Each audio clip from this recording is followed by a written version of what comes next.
there's always a set amount of roles within a coaching, consulting, or agency business. And most likely, you're doing multiple of them if you're the founder or the owner of the business, right?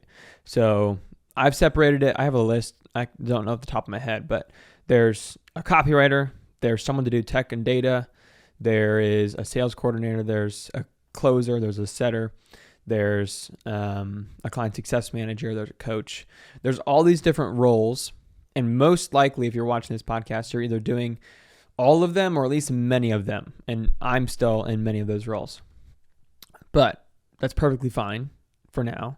But as you scale, you'll slowly start delegating some of those roles. The first key hires that you want to make, number one, you need someone to edit your content. That's probably the first role you're ever going to hire. It's not worth it for you to go in and edit all your content because it's a skill that you have to learn. And even when you learn the skill, it still takes a lot of time. So if you're taking an hour every single day to edit content, you should be out there setting appointments and closing appointments instead. So first hire someone to do content, whether it's ad creatives, content, like you need content. There's no one can even question that anymore. So you need a content editor. Second hire I would make is a virtual assistant. This could be part-time, someone to come in and just like take care of menial tasks that you have throughout the day. There's more than you think you can delegate to a VA. There's a lot more that you can delegate than you think. Whenever I write out my to-do list for the day, today I have like, I try and keep 3 or 4 things, but today I have like 13. So I'm probably not going to get it all done, and I'll probably feel like crap at the end of the day because I didn't. But whenever I have a to-do list like that, I could even like pull up my to-do list and see there's probably things on here, and even on your to-do list if you're listening, that you 100% can delegate at least a portion of it. So I'll give you an example. I currently, if you're listening, you won't see this, but I have my to-do list in front of my iPad.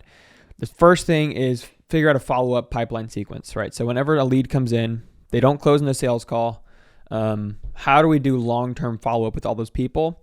That way that they still get taken care of and they still get on a call with us and potentially close weeks or months down the line.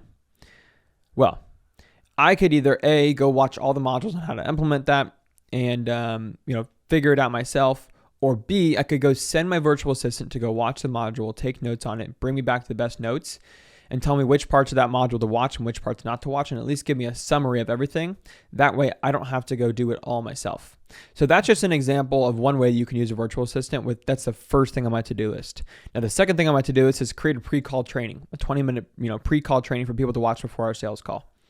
Okay, one way that I would potentially delegate that is say, Pamela, my virtual assistant, go watch 5 other pre-call trainings, go funnel hack 5 people, watch their pre-call trainings, and bring back to me a summary.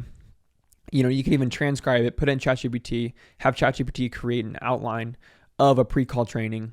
I take that pre-call training, and now I make my own, and it's a lot easier. I'm not having to go research and just make mine out of nothing.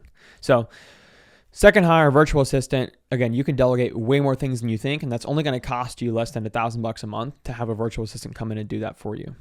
And then the third hire I would make is probably an appointment setter. So again, at this point, you're still closing, you're still coaching, you're still creating content, doing all the marketing. But I would definitely bring in an appointment setter once you're past $30,000 to $50,000 a month, because a setter won't make enough money to stay if you're not at least that far in terms of revenue. And that setter's going to go in your DMs. They're going to go and contact all your leads, email, SMS, and phone. And they're going to book in the appointments for you. That way they can book in more appointments because they're probably going to be just full-time in that role.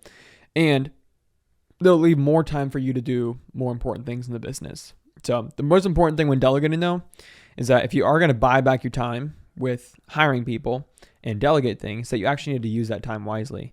And you actually need to use that time to do higher dollar per hour tasks that are going to move the business forward rather than going and chilling on the beach in the Bahamas or continuing to do other things that are low dollar per hour.